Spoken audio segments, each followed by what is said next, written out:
This is the Good Girl Podcast. The Good Girl Podcast is a podcast where we are redefining what it means to be good through uncomfortable truths. I call those uncomfortable truths confessions. So every week we have someone on sharing a confession. Now, I just want to let y'all know, we have my DMs are open on the Good Girl Podcast for confessions. But if you cute and you want to slide through, it's like, I'm being silly, y'all. They are open for confessions. You can also, if you're following us on Instagram, and do that at the Good Girl Podcast. You can click the link in our bio or head to our website, goodgirlpodcast.com, and you can submit your confession. And so, because this is always open, I just want to be clear on what a confession is and what a confession isn't. So what it is not. It is not, a person saying this is what someone did to me. It's not even saying this is my experience when it comes to whatever happened. It is an uncomfortable truth about yourself, right? I think a lot of times we kind of want to get on these soapboxes and share just our perspective, but very rarely do I hear, this is a part of why I created this, is where we messed up, because I think those are really our learning lessons, right? When we take accountability for our actions, or maybe when we thought something, we had a wrong approach to life, and this is why. So if you're thinking about submitting a confession, please think about that, right? And so moving forward, what I'm doing, I'm excited about this. I'm excited about what's next. Can y'all hear me shaking from the mic? I'm excited about what's next because we're doing a series, right? We're doing a series. So I'm going to have a group of people from the same sect, a group of people from the same whatever. And they're each going to have a confession. So the first one coming up, we're going to have confessions from married folk. Whoop, whoop. Yep, married folk. So we will have 3 confessions from married people. And I hope we learn something. I'm excited because I know I say this all the time, but I don't think y'all ready for this jelly. I don't think y'all ready for this jelly. Because yes. Anyway, make sure you are following us. Make sure you are connected to us, whether it's via email, whether it is on IG. Also, we have this new feature. It's really not new, but I haven't been promoting it. But you can get a text to your phone if you want to know when a podcast is posted. You just got to click the link in our bio, and it says, baby, what's your phone number? I'm probably going to change that because y'all like, Cameo, what are you talking about? So I'll probably change it to something that hey, want to get text alerts or something like that. But just make sure you do that if you want an update. And so on to this week's confession. Took a deep breath, right? Next week, I will turn 38. And as with any special occasion, we are reminded, whether we want to be reminded or not, of where we are versus our expectations. And it's something about our birthdays, because it's a milestone that opens up our eyes about the brevity of life.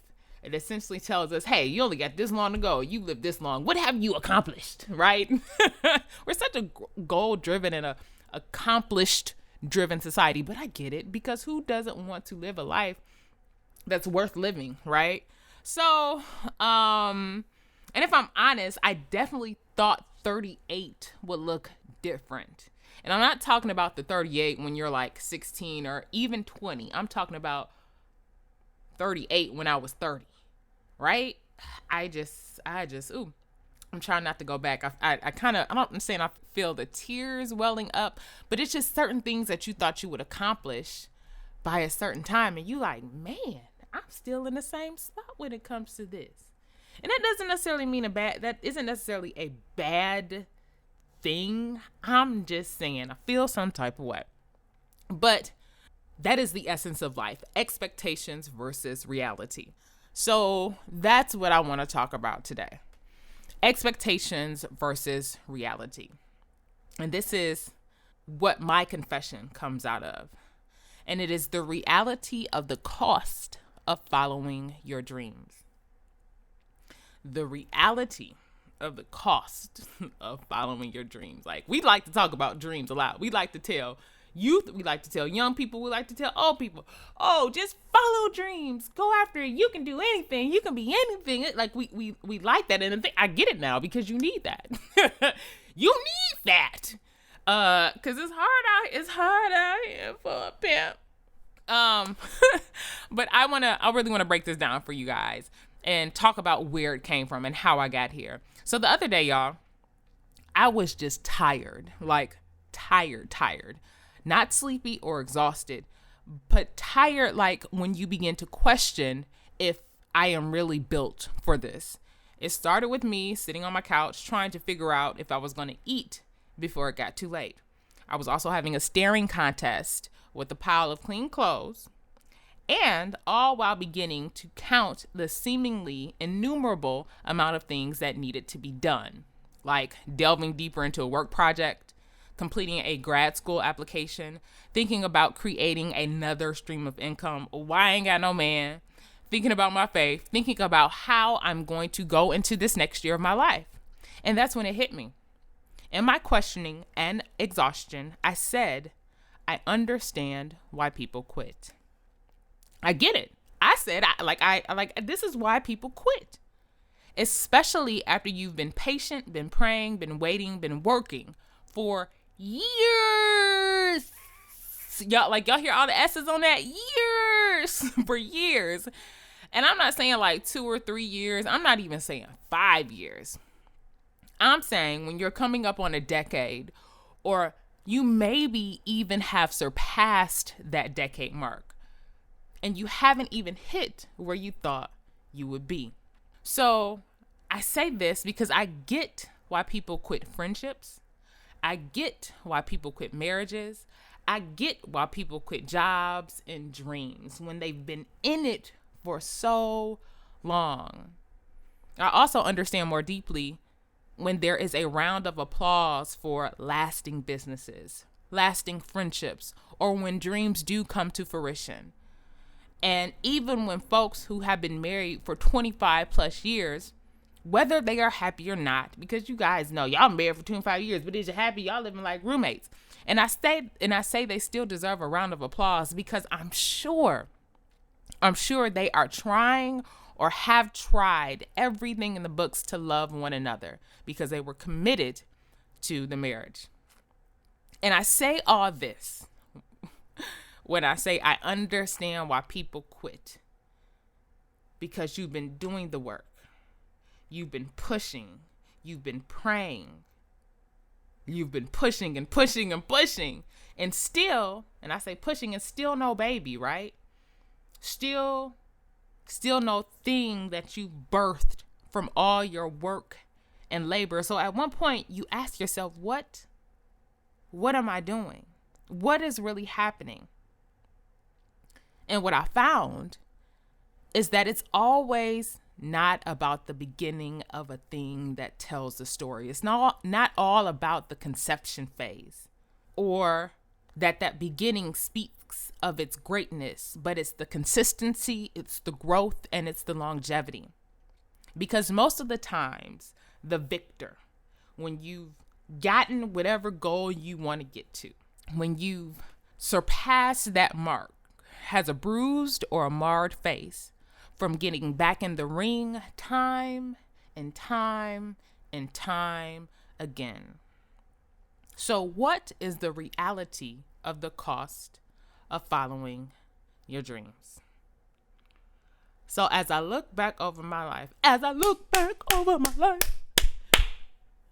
y'all tell I'm a little bit churchy?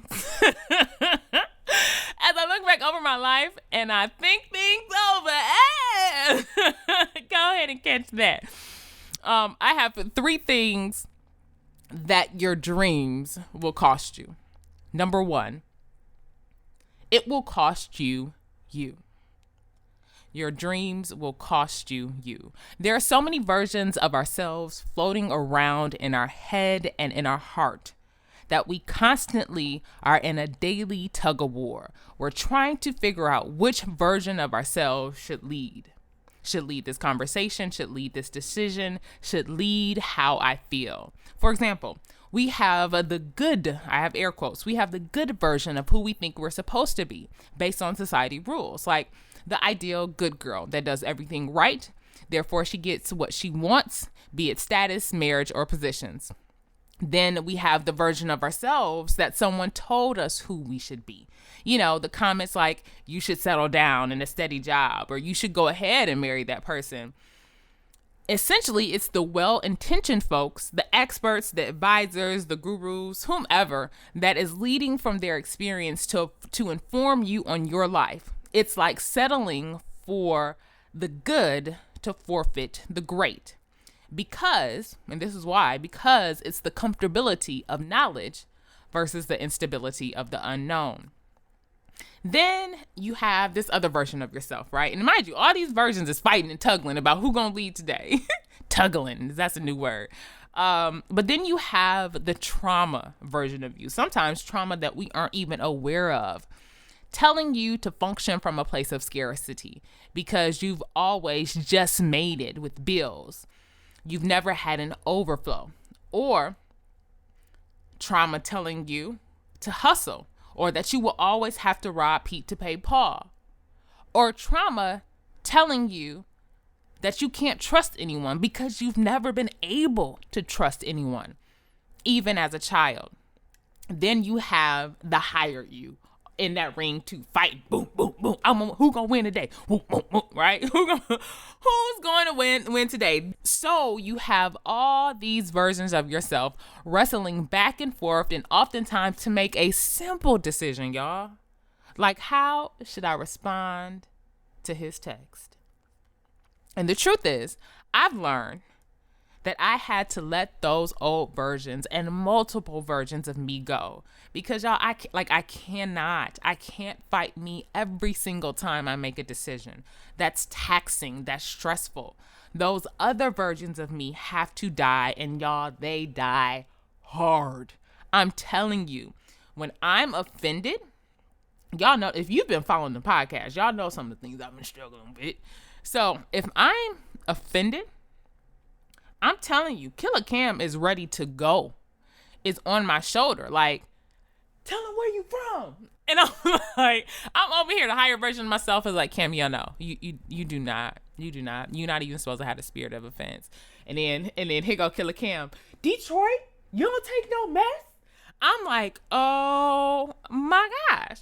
And then there's also like, don't be vulnerable. He's not going to care for your heart like you want to be cared for, right? Don't show him ice cold. Like, don't show him that. And there's a place for protecting your heart, but this ain't that podcast.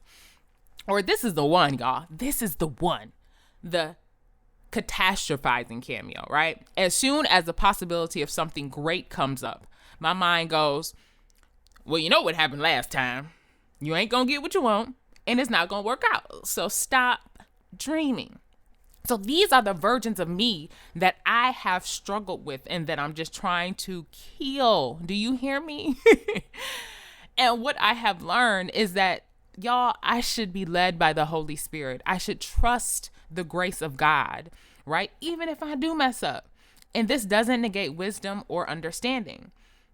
Because when I do this, it will allow me to heal and outgrow the versions of myself and become the highest version of myself. And only will that higher version of myself push my dreams forward.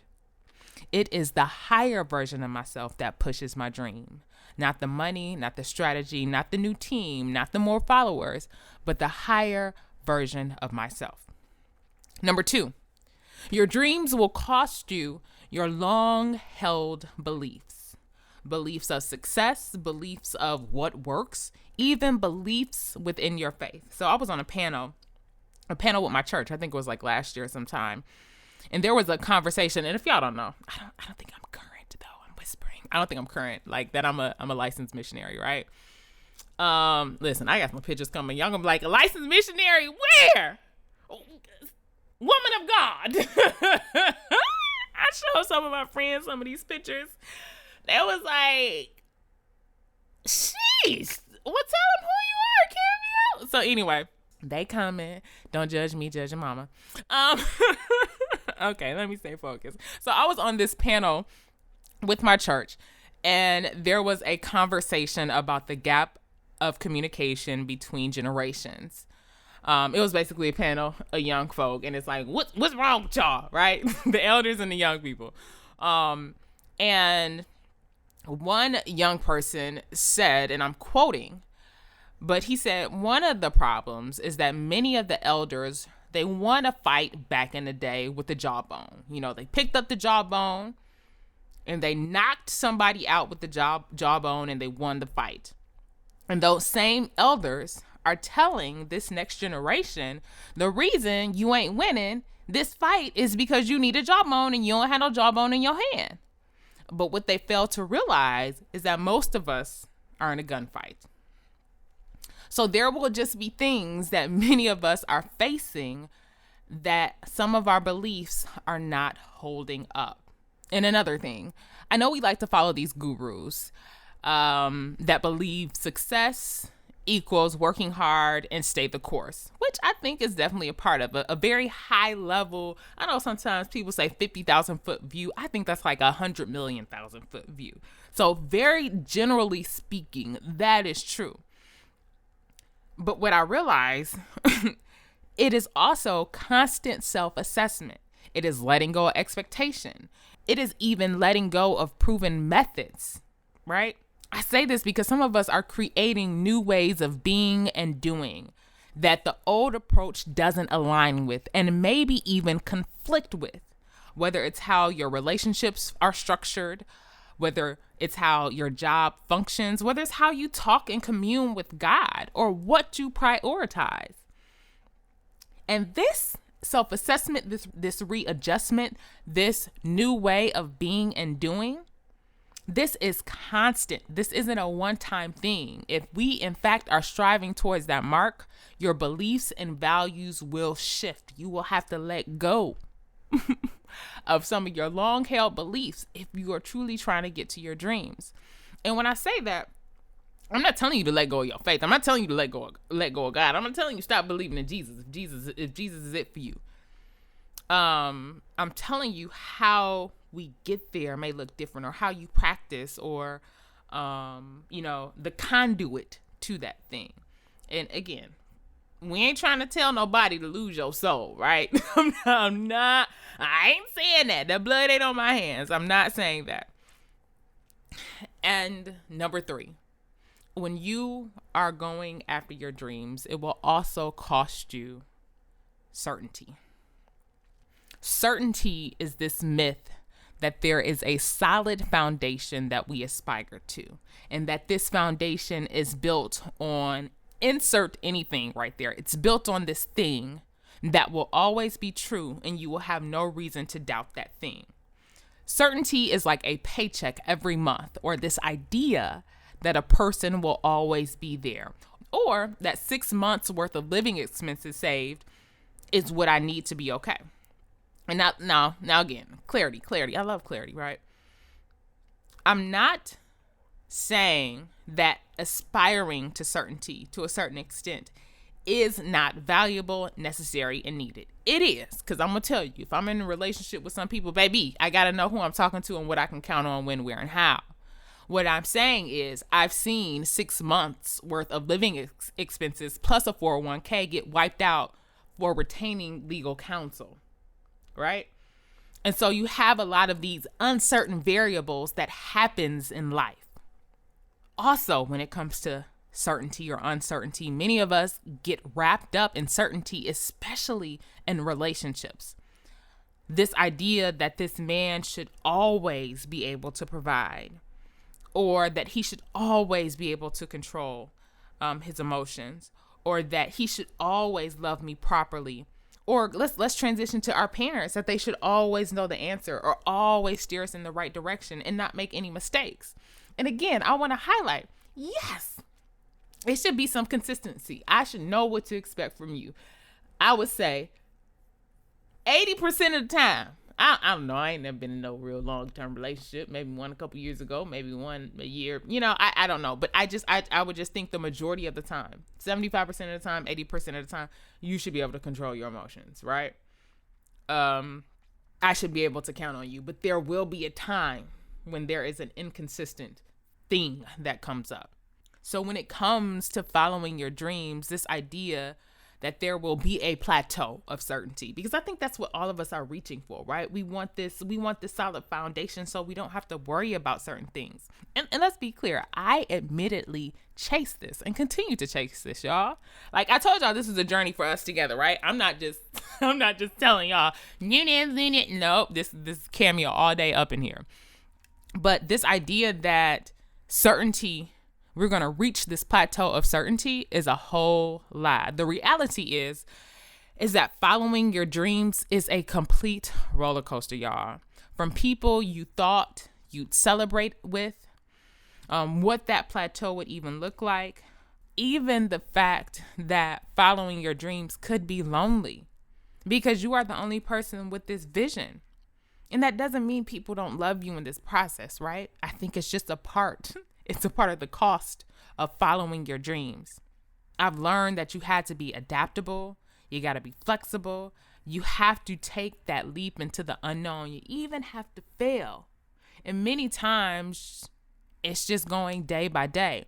5-year plans do not exist in the land of following your dreams. That's where they come to die, right? That's my theory. Again, I'm not saying you don't need a 5-year plan, right? Because that's like a roadmap.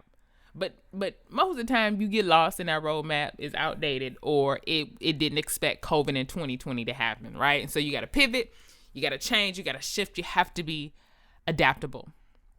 And don't limit this to your business. Our dreams go beyond that.